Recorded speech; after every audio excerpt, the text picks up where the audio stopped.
Muy buenas tardes para todos nuestros suscriptores, especialmente para nuestros suscriptores y muy buenos amigos de Chile que nos escriben con mucha frecuencia y nos hacen sus comentarios y observaciones. Por supuesto, para nuestros suscriptores de México, de Perú, de Santo Domingo, de España y en general de Colombia, de donde estamos transmitiendo en este momento.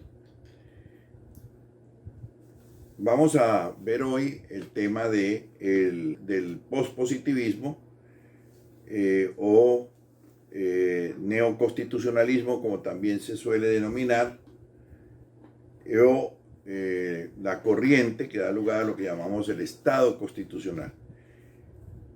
Todas estas denominaciones son denominaciones bastante conflictivas, bastante inseguras todavía. Sin embargo, pues todas ellas están dentro de una misma corriente que podríamos denominar una corriente que busca interpretar, entender el derecho y aplicar el derecho de una manera distinta a cómo lo entendió y lo aplicó el positivismo jurídico durante casi siglo y medio. De manera que, a pesar de sus diferencias y a pesar de que muchos de los autores jurídicos no aceptarían el nombre de pospositivistas o de neoconstitucionalistas, todos ellos se identifican en una sola tendencia, y es su oposición cerrada al viejo positivismo jurídico que, como digo, dominó la interpretación y la aplicación del derecho durante tantos años. Esta corriente va a surgir, por supuesto, en el momento mismo en que se produce la famosa crisis de esta corriente positivista, a raíz o como consecuencia de la caída de los regímenes fascistas, sobre todo el fascismo alemán y el fascismo italiano, que muestran la crisis del positivismo, porque todos estos regímenes se justificaron con fundamento en autoridades legítimas que expedían normas supuestamente legítimas de acuerdo al positivismo, en la medida en que esas normas eran expedidas por autoridades que habían sido electas democráticamente y que expedían normas bajo los procedimientos y las reglas que las mismas leyes preveían para su producción. Es decir, se daban los elementos fundamentales de todo positivismo, que es el considerar que las normas son válidas siempre y cuando se expidan por quien tiene autoridad para hacerlo y de acuerdo a los procedimientos previstos por la misma ley. Pero además, sin importar si la ley es buena, es mala, es decir, sin importar los contenidos de la ley. Eso lo explicamos en sesión pasada, a la cual pueden ustedes acudir a través de nuestra página de YouTube o a nuestro canal.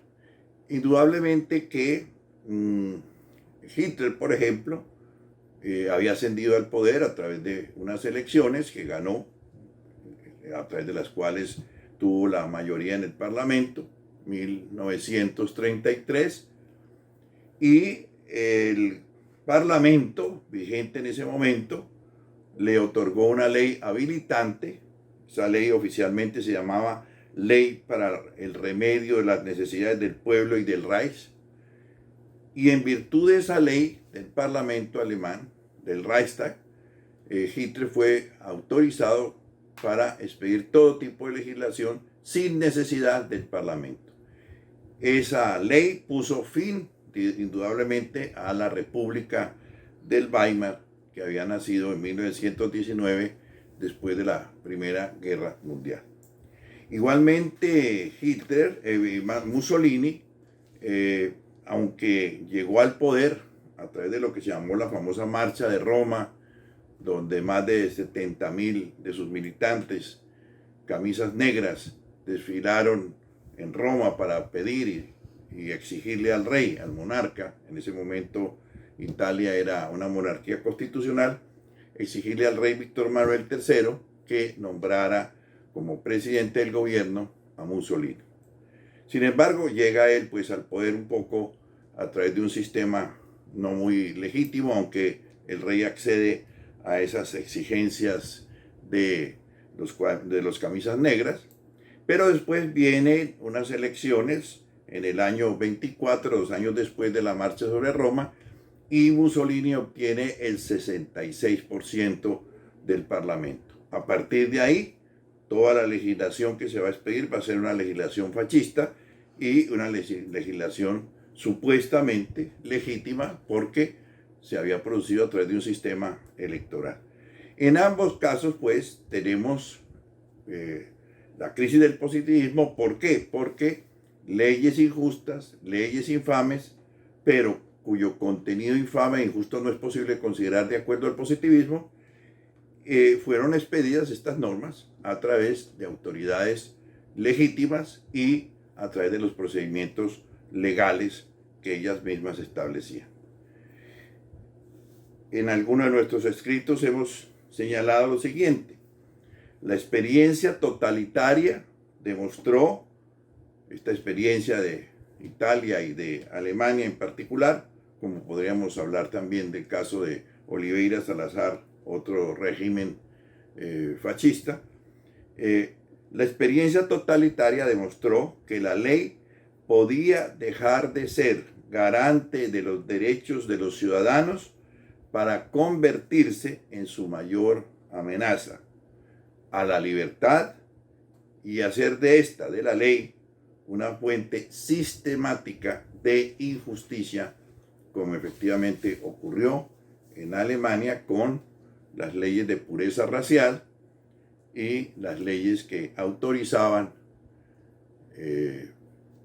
esterilizaciones a aquellas personas que tenían deformidades o insuficiencias mentales o físicas. Todo en aras de lograr la pureza de la raza aria. Bien, la reacción pues antipositivista va a darse después de terminar la Segunda Guerra Mundial con dos fenómenos que es importante y necesario destacar. En primer lugar, tenemos la expedición de unas constituciones de esos países en los cuales había imperado el nacionalsocialismo o el fascismo italiano. Lo mismo podríamos decir mucho más tarde de Portugal y mucho más tarde también de España, donde también existieron regímenes fascistas, en un caso Oliveira Salazar en Portugal, en otro caso la dictadura franquista. En todos estos casos, las nuevas constituciones, la italiana de 1947, la alemana de 1949, la de Portugal a la caída del régimen de Oliveira Salazar en 1976, la de España en 1978 a la muerte de Franco, todas estas constituciones incorporaron una serie de novedades. Básicamente podríamos señalar que se trató de constituciones que regían sin necesidad de que una ley las desarrollara, es decir, eran efectivamente normas jurídicas en sentido propio y que podían ser alegadas directamente ante los tribunales, ante los jueces, por los ciudadanos. Normas que establecían, constituciones que establecían nuevas normas en torno a derechos fundamentales que antes no habían sido consagrados, o derechos sociales y económicos que ya habían sido objeto de su consagración en constituciones como la de Weimar, pero no en todas las constituciones, por supuesto. Constituciones que reivindicaban la necesidad de que la ley expedida por los parlamentos fuera revisada, si era el caso, por un tribunal constitucional que avalara su constitucionalidad o su vigencia frente a la Constitución. Esto es algo que no existía en Europa, donde siempre había habido un cierto rechazo al control constitucional, como lo habíamos señalado a propósito de Hans Kelsen. El otro aspecto importante del nacimiento del antipositivismo,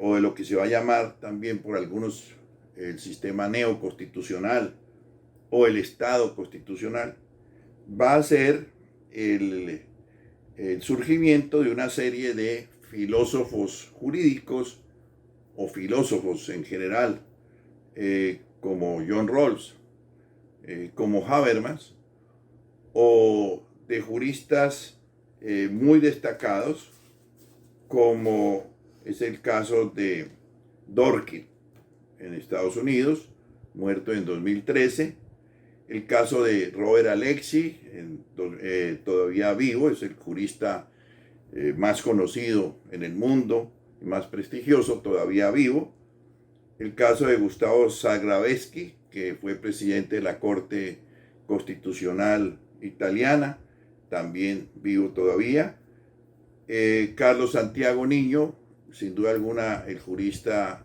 latinoamericano de origen argentino, más reconocido mundialmente, muerto en 1993. El caso de Luigi Ferrajoli, italiano, también vivo todavía, uno de los grandes teóricos de lo que él mismo se ha llamado el garantismo constitucional. Y como ya lo habíamos señalado, pues estos grandes filósofos como Rawls, que inicia todo un camino muy importante en torno a discernir el concepto de justicia, y esas ideas de la justicia van a predominar y van a ser fundamentales para la decisión de los tribunales constitucionales. Y por supuesto Habermas, con una nueva concepción de la democracia, una democracia dialogal, una democracia que busque encontrar consensos entre sectores y fuerzas distintas en la sociedad.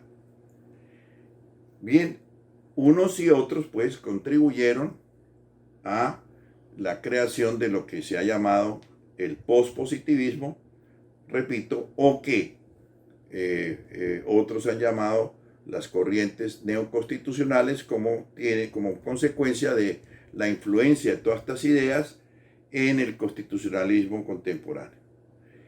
La idea de neoconstitucionalismo pues ha sido lanzada por Paolo Comanducci, profesor de Génova, y algunos de sus discípulos, que han denominado esta corriente, por su influencia en el derecho contemporáneo constitucional, la han denominado neoconstitucionalismo.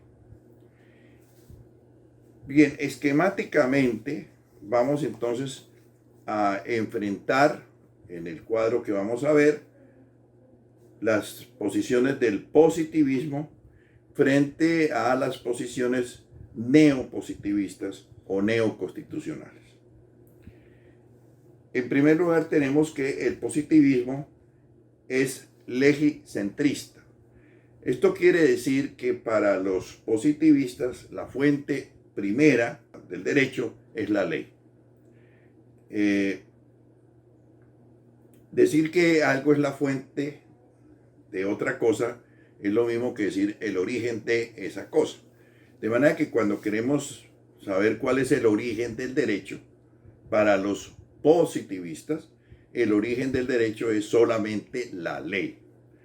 Igualmente, pues aceptan los positivistas que las decisiones de los jueces, como quiera que regulan conductas, crean derechos o extinguen derechos, etc., esas decisiones de los jueces también son el origen del derecho.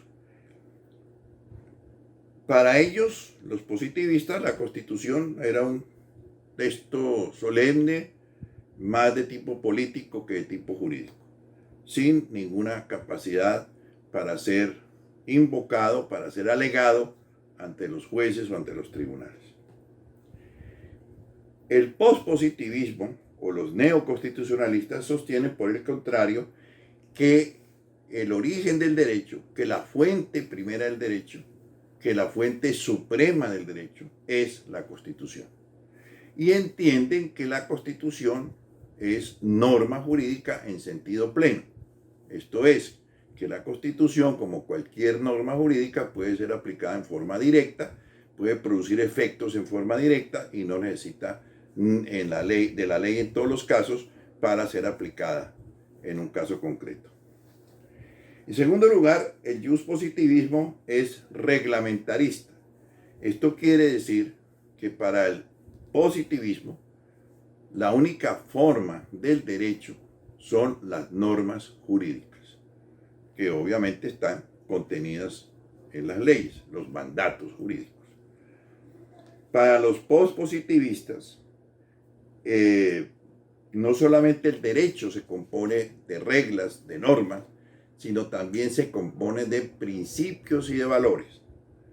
Principios y valores como la justicia, como el pluralismo, como el principio democrático, como el principio de la equidad, etc. Esos principios deben ser considerados no simplemente como buenas intenciones, como algo retórico, sino que tienen que ser entendidas como ideales o propósitos o normas, para decirlo más exactamente, que en lo posible y de acuerdo a las circunstancias y condiciones tienen que realizarse en alguna medida. Es decir, el criterio de optimación, se llama así por Alexis, de los principios generales. Entonces los principios generales, los principios con contenido ético o moral, no son simplemente proclamaciones retóricas, sino que son igualmente normas jurídicas de una calidad y de unas condiciones distintas a las normas o reglas que configuran o contienen mandatos directamente dirigidos a los coasociados. En tercer lugar, el positivismo acude a los métodos tradicionales de interpretación del derecho, que todos los estudiantes al comienzo de su carrera conocen: el método textualista o exegético, el método gramatical, el método teleológico, el método sistemático, etc. Desde luego que el pospositivismo acude a estos métodos de interpretación del derecho, pero además incluye o ha creado otros métodos que eran desconocidos hasta ahora, y es el método primero de la ponderación, que ocurre cuando entran en conflicto principios y reglas, y entonces dentro de una concepción facilista, llamémoslo así, pues se supone que un principio que riñe con otro, alguno de los dos tiene que ser excluido y tiene que prevalecer alguno sobre el otro. O la idea, pues, de que, por ejemplo, los mandatos generales priman sobre los intereses particulares, etc. El pospositivismo entiende que en ese caso de conflictos entre principios entre sí, o entre normas y principios, o entre principios en sí, la solución no es esta del facilismo, ¿no?, de ver cuál norma excluye la otra, sino buscar equilibrar las condiciones, los valores que están en juego dentro de unas situaciones concretas y determinadas, para lograr, si es posible, que ambos principios o ambas normas en conflicto puedan coexistir bajo condiciones distintas o bajo formas distintas. Pero de todas maneras no se trata en todos los casos de excluir una norma frente a otra, sino de buscar la forma en que principios y valores puedan coexistir cuando hay conflicto entre ellos. Y el concepto o la técnica de la proporcionalidad ocurre cuando existe la necesidad por parte del Estado de imponer gravámenes, limitaciones a los derechos. En ese caso, entonces, sobre todo para el caso de los jueces constitucionales, hay que ejercer el principio de proporcionalidad que busca establecer hasta dónde era posible o era necesario o era indispensable establecer una limitación o establecer un gravamen para un derecho fundamental. Entonces no basta simplemente que exista una necesidad del Estado, de la sociedad, para establecer una limitación o una restricción a un derecho ciudadano, sino que hay que mirar bajo qué condiciones era o no necesario imponer esa limitación o esa restricción. Estos son dos métodos de interpretación y aplicación del derecho que son novedosos, que son propios de la escuela o de la corriente que aquí hemos llamado pospositivista. En cuarto lugar, el pospositivismo se encuentra muy poco abierto a la discrecionalidad de los jueces. Es decir, los jueces no tienen mayor libertad para interpretar la ley y aplicarla. En cierto sentido, el juez simplemente toma la norma y por un proceso interno un poco misterioso, una caja negra, la llamaría Luis Prieto Sánchez, produce su decisión. En el pospositivismo no solamente hay que aplicar la ley vigente, sino que hay que argumentar la aplicación válida de la norma jurídica. Es decir, el juez tiene que ofrecer argumentos razonables. El juez tiene que convencer con sus argumentos. No basta pues decir, aquí está esta ley, la aplico al caso particular y punto. Tengo que demostrar la validez en la aplicación de la norma a un caso concreto y particular. Y tengo que demostrar que las razones que doy son razones plausibles, razones fuertes para que la norma se aplique al caso concreto. El mismo Paolo Comanducci, que es el que ha dado el nombre a esta corriente de neoconstitucionalismo, ha señalado también unas diferencias entre el pospositivismo y esta escuela o esta corriente del neoconstitucionalismo. También lo vamos a ver en el cuadro siguiente. El pospositivismo es ante todo estatista, es decir, para el pospositivismo la única fuente del derecho es el Estado, es el único productor del derecho. Para el pospositivismo o el neoconstitucionalismo mejor, hay muchas fuentes del derecho, no solamente las fuentes internas que provienen del Estado, sino también fuentes externas, los organismos internacionales,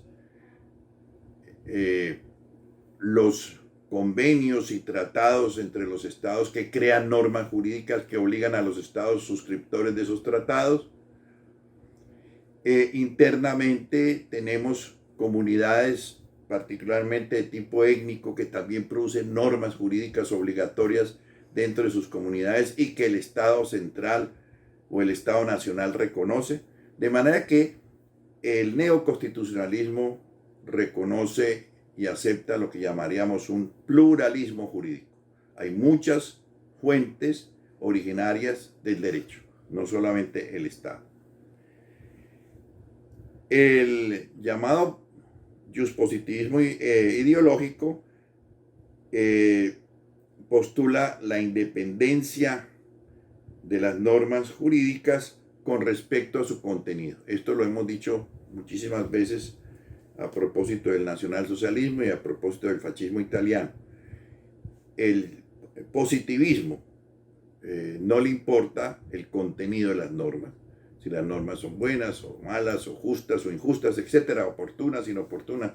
Por eso vino la crisis del positivismo, entre otras cosas, por su ajeneidad con respecto a los contenidos jurídicos.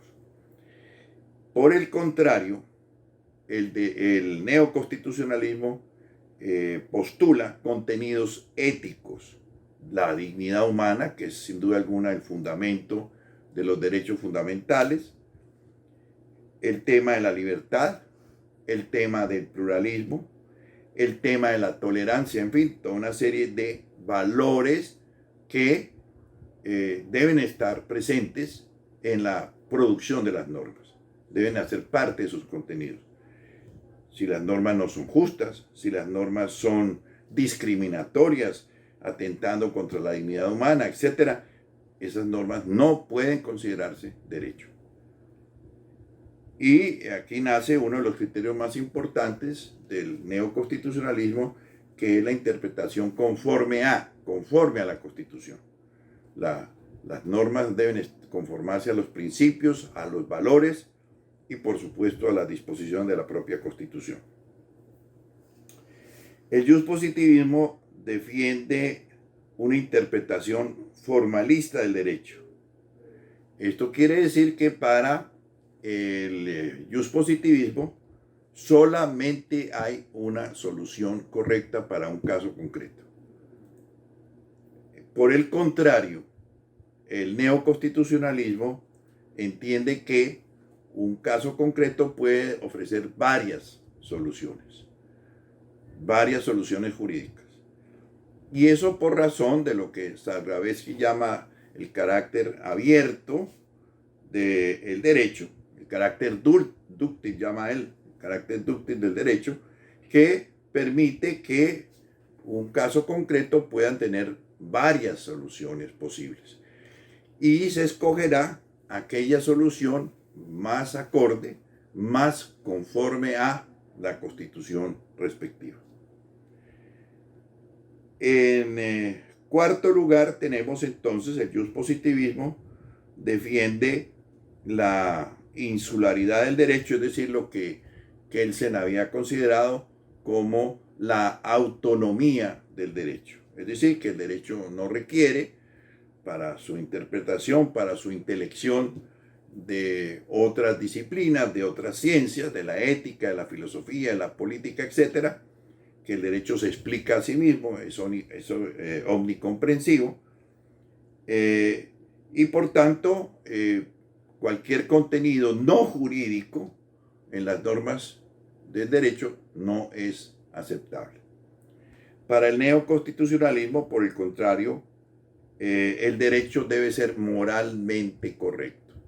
Es decir, el neoconstitucionalismo ha reintroducido la ética, la moral, en la interpretación y en la valoración de las normas jurídicas. Eso ha llevado a que algunos hablen de que los neoconstitucionalistas o los postpositivistas son unos nuevos justnaturalistas. Es decir, que hemos retornado a la vieja tendencia, a la vieja corriente que siempre dominó el derecho, la existencia de una ley natural a la cual debería acomodarse el derecho positivo, incluso bajo el concepto racionalista de la Ilustración, que consideraba que había una ley natural, desde luego, ya no consideraba que esa ley natural proveniera de Dios, sino que era propia de la naturaleza de las cosas, la naturaleza del ser humano, pero era de acuerdo a esa naturaleza que se fundaban los llamados derechos del hombre y del ciudadano. No, el neoconstitucionalismo no plantea un retorno a la ley natural. Plantea un retorno a concepciones éticas y concepciones morales que se entiende nacen fundamentalmente de la dignidad del ser humano, de su naturaleza excepcional frente al resto de los seres de la naturaleza, o como lo diría Pico de la Mirándula, nace de la libertad. Es el único ser libre de la naturaleza, el único ser que es capaz de autodeterminarse. Sea lo que sea, la dignidad humana es el fundamento de los derechos fundamentales y no una ley eterna, universal, etcétera, etcétera. Por lo tanto, los neoconstitucionalistas no aceptan que se les llame justnaturalistas. Y finalmente, el justpositivismo entiende que el derecho se construye a través de estancos separados, independientes. Cuando hablamos de estancos, estamos hablando de que hay un derecho constitucional, un derecho penal, un derecho civil, un derecho laboral, un derecho administrativo, derechos todos que funcionan en una forma autónoma, en una forma separada, en una forma desarticulada, para decirlo en alguna medida. El neoconstitucionalismo, por el contrario, le da uniformidad a las distintas ramas o campos del derecho, como los que acabamos de mencionar, al penal, al civil, al laboral, etcétera, porque todo el derecho, todas las áreas del derecho, toda la normatividad civil, laboral, etcétera, debe acomodarse a los principios y a los valores de la Constitución. Y por consiguiente, eso produce una cierta uniformidad de sentido, de orientación de todo el ordenamiento jurídico. De tal manera que las normas particulares del derecho no funcionan aparte de la Constitución, ni funcionan en forma desarticulada. Se produce lo que se ha llamado entonces la constitucionalización del derecho, es decir, la extensión de los valores y de las normas de la Constitución a los distintos órdenes jurídicos particulares. De tal manera que, repito, eso va a producir una cierta uniformidad del ordenamiento jurídico, donde no podemos tener normas contradictorias entre sí, ni normas contradictorias con los valores y los principios de la Constitución respectiva. Bien, hemos presentado entonces ahora, en este caso y en esta ocasión, pues lo que se ha llamado la corriente más reciente de desarrollo del derecho en el mundo actual, que es la corriente neoconstitucional o corriente postpositivista, como también la hemos denominado aquí, y que ha buscado entender el derecho, aplicar el derecho de una manera distinta a como lo había hecho el justpositivismo a lo largo de 150 años. Commanducci, a quien hemos citado aquí en varias ocasiones, ha señalado con cierta razón que esta corriente neoconstitucional o postpositivista es hasta ahora en el mundo jurídico una minoría quienes la comparten, es decir, sobre todo son las cortes y los tribunales constitucionales quienes asumen esta posición para interpretar y entender el derecho. En general, los jueces, los litigantes, siguen funcionando en general con el positivismo tradicional. Son las altas cortes, sobre todo las cortes constitucionales o tribunales constitucionales, los que han asumido esta posición. En alguna forma, los tribunales han ido imponiendo este criterio de interpretación y aplicación del derecho a través de precedentes judiciales y a través de la obligatoriedad que esos precedentes tienen para los jueces y tribunales inferiores. Pero en ese sentido, Commanducci tiene razón, todavía sigue siendo una corriente minoritaria en la interpretación y en la aplicación del derecho. En la ocasión próxima, entonces, vamos a mirar un poco las características ya concretas del neoconstitucionalismo a partir de las constituciones de la mitad del siglo XX, después de la Segunda Guerra Mundial, y su extensión, la extensión de la influencia de las constituciones en el constitucionalismo latinoamericano, particularmente en la Constitución venezolana de 1961, la de Brasil en 1988, Colombia en 1991, la Constitución ecuatoriana de 2008 y la Constitución boliviana de 2009, todas constituciones que se ubicarían dentro del campo del neoconstitucionalismo y que reciben esta influencia renovadora del constitucionalismo proveniente de las constituciones de la segunda mitad del siglo XX, después de la Segunda Guerra Mundial. Les agradezco su compañía y estaremos próximos a vernos nuevamente en este espacio para hablar de estos temas y oír también a través de sus comunicaciones sus observaciones y sus comentarios. Muy buenas tardes o muy buenos días para todos según la hora en que estén viéndonos en este canal.